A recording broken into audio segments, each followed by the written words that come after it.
जहां पर सीएम त्रिवेंद्र सिंह रावत छात्रों से संवाद कर रहे हैं वीडियो कॉन्फ्रेंसिंग के जरिए। लेकिन मकसद सबका एक ही होना चाहिए कि हम अपने देश के लिए कुछ करना चाहते हैं। अगर हम ऐसा कुछ सोच कर करते हैं तो निश्चित रूप से जो लक्ष्य हम निर्धारित करते हैं उसको हम प्राप्त कर सकते हैं। और मैं बच्चों को एक बात यहां पर बताना चाहता हूं। तमाम आज मैं एक बार एक मैनेजमेंट इंस्टीट्यूट में गया, यूनिवर्सिटी में गया,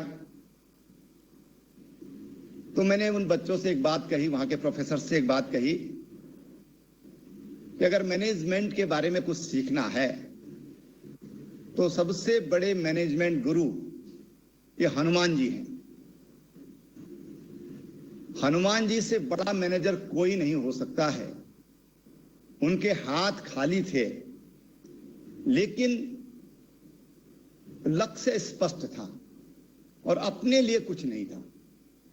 राम काज कीन्हे बिना मोहे कहां विश्राम।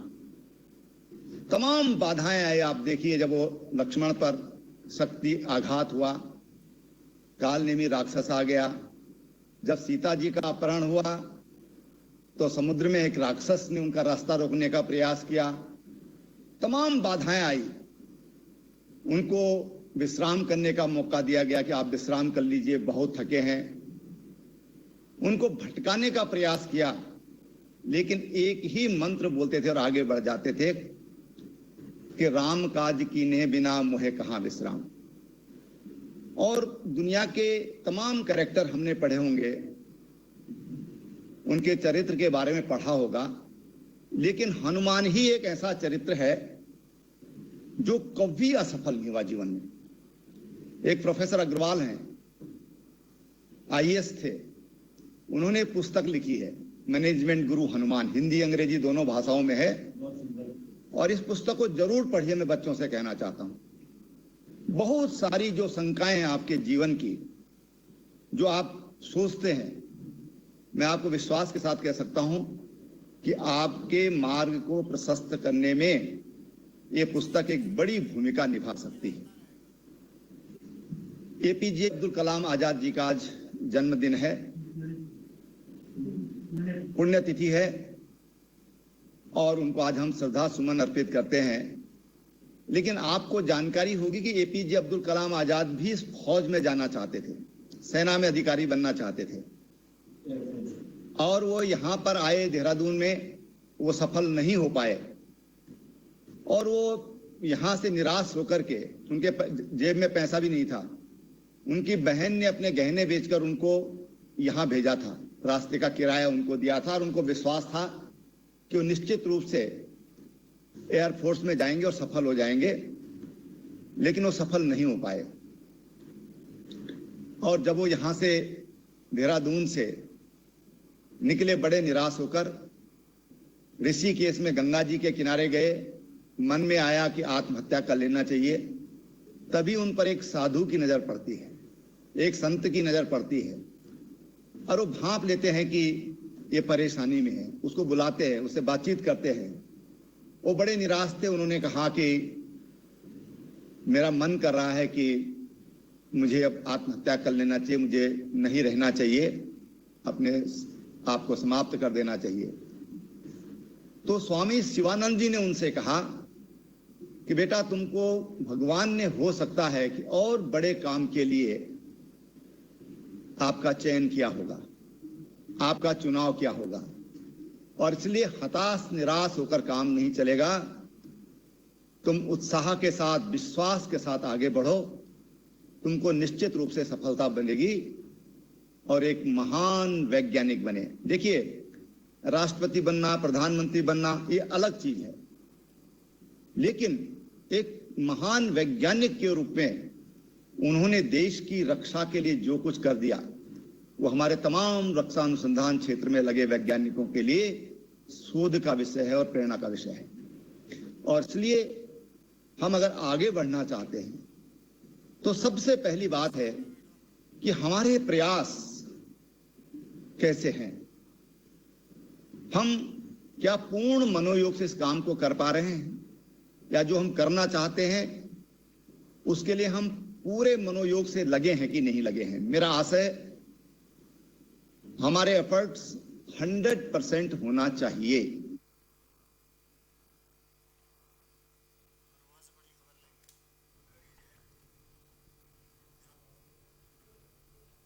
लड़कियों को पढ़ाने का प्रचलन नहीं था, गरीब घर में थी, लेकिन उसने तय किया कि मुझे आईएएस बनना है।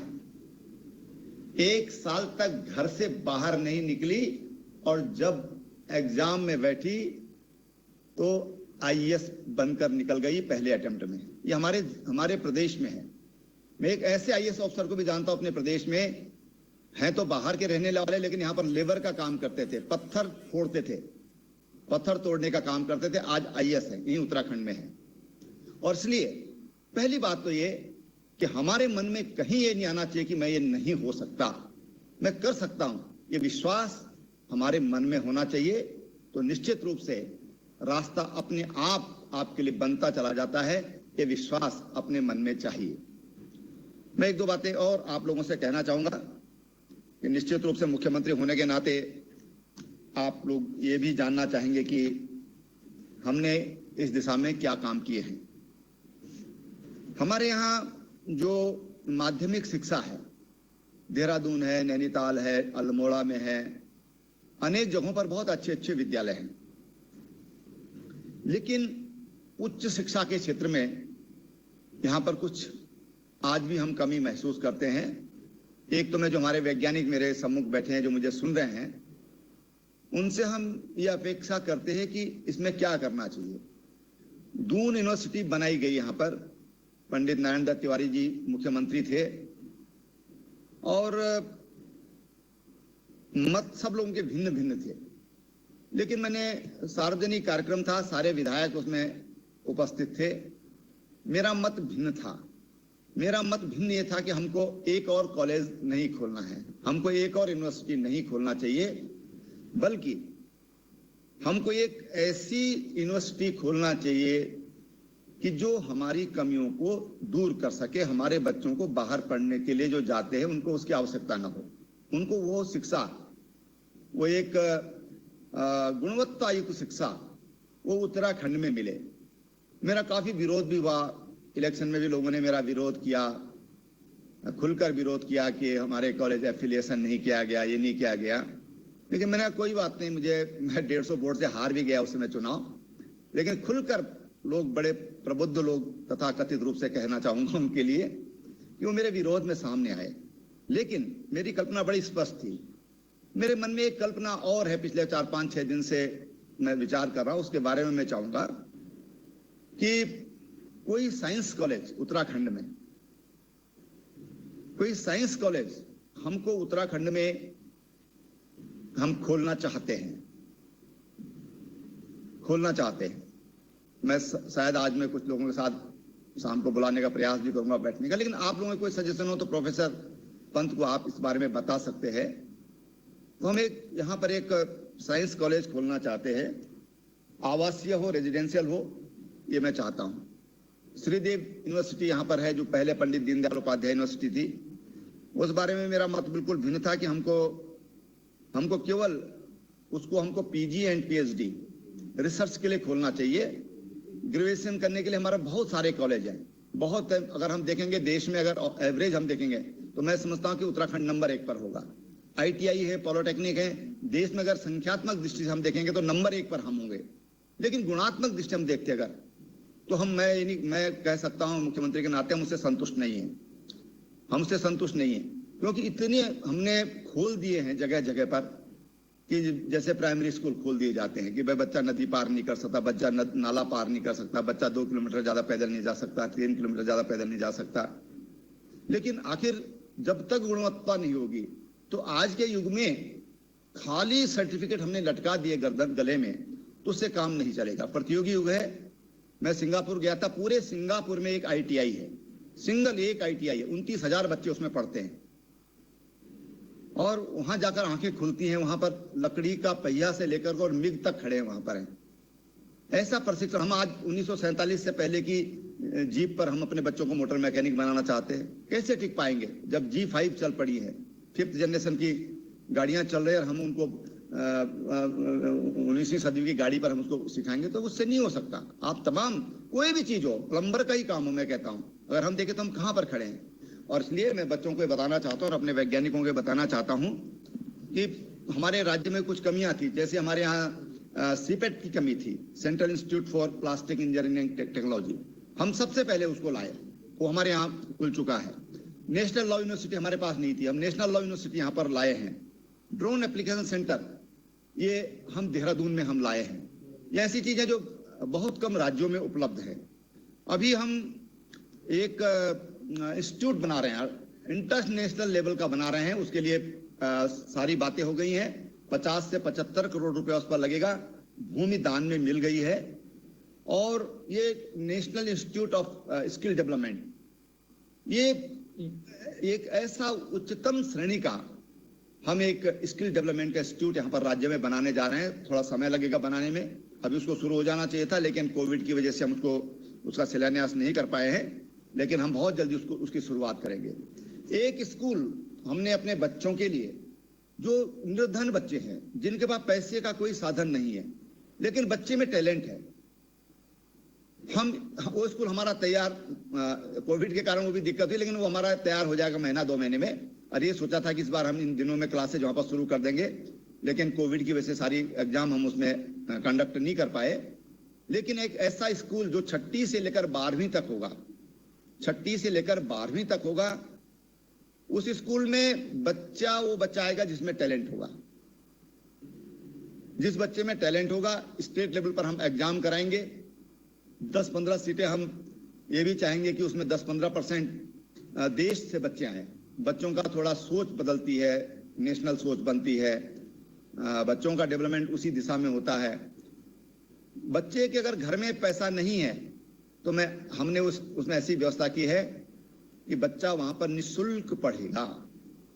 माँ बाप कमा रहे हैं, दोनों कमाने वाले हैं, तो उनकी कमाई का 15% शुल्क लेंगे।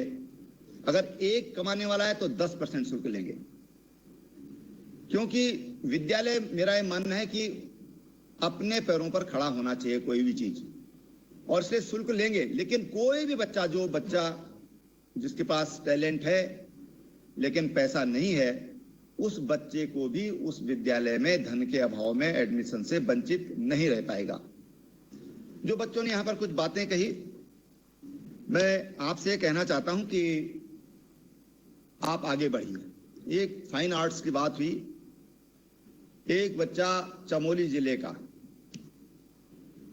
और उसका सिलेक्शन हो गया लंदन स्कूल ऑफ आर्ट्स में।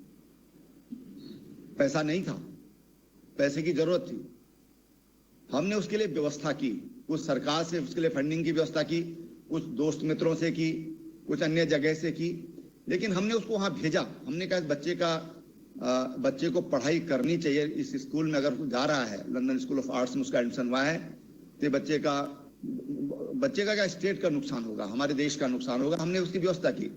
एक लड़की जो बहुत गरीब परिवार की थी, उसको न्यूजीलैंड जाना था पढ़ने के लिए, उसको भी धन की दिक्कत थी। हम तक वो पहुंचे किसी तरह से, और हमने उसके लिए भी व्यवस्था की। उस बच्ची को हमने वहां पढ़ने के लिए वहां भेजा है। मैं बच्चों से कहना चाहता हूं कि सबसे पहली बात कि आप जो पाना चाहते हैं उसके लिए प्रयास करें, उसकी तैयारी करें। जब आप वहां पर कोई बाधा आती है तो आप चिल्लाएं, जोर से बोलें कि मुझे मदद की जरूरत है, हिचकिचाएं नहीं, संकोच मन से खत्म कर दीजिए। संकोच नहीं होना चाहिए मन में, आप कहिए। जब आप चिल्लाएंगे, आप कहेंगे, तो मददगार भी खड़े होंगे। और आजकल तो सोशल मीडिया का युग है, आपकी मदद के लिए सैकड़ों हाथ खड़े होंगे, ये मैं कह सकता हूं। नहीं तो हम यहां पर हैं, आप आगे बढ़िए, हम आपके साथ हैं, ये मैं विश्वास आपको देना चाहता हूं। आपके लिए मेरी बहुत शुभकामनाएं। बच्चों ने बहुत अच्छे सुझाव दिए, बड़ी स्पष्ट उनकी सोच है कि वो क्या करना चाहते हैं। यही स्पष्ट सोच आपको आगे बढ़ाएगी। बहुत बहुत धन्यवाद, बहुत शुभकामनाएं। उत्तराखंड के मुख्यमंत्री त्रिवेंद्र सिंह रावत